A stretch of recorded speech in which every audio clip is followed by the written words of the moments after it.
মাননীয় স্পিকার, আপনাকে ধন্যবাদ। আমি আমার নির্বাচনী এলাকা ব্রাহ্মণবাড়িয়া ৫ জনসাধারণকে ধন্যবাদ জানাই, তারা যেন আমাকে ভোট দিয়ে আজকে এই মহান সংসদে তাদের প্রতিনিধিত্ব করার জন্য আমাকে পাঠিয়েছে। পাশাপাশি আমি কৃতজ্ঞ জানাই আমার প্রিয় নেতা, বাংলাদেশ গণপ্রজাতন্ত্রী বাংলাদেশের প্রধানমন্ত্রী জনাব তারেক রহমানকে। উনি আমাকে সুযোগ দিয়েছেন ইলেকশন করার জন্য।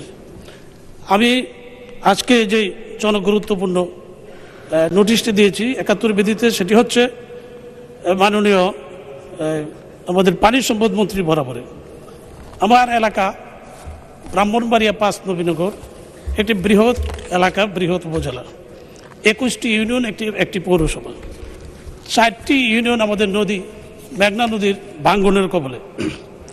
অবৈধভাবে বালু উত্তোলনের কারণে এই প্রতি বছরই মেঘনা নদীর ভাঙ্গন সৃষ্টি হয়ে আমাদের ৪টি ইউনিয়নের, যেমন বীরগাঁও, নবীনগর পশ্চিম, শ্যামগ্রাম, বরিকান্দি ইউনিয়নের অসংখ্য গ্রাম বিলীন হয়ে যাচ্ছে।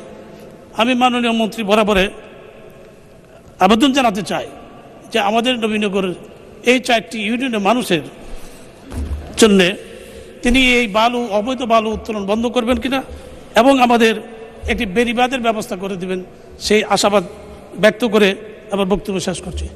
আসসালামু আলাইকুম।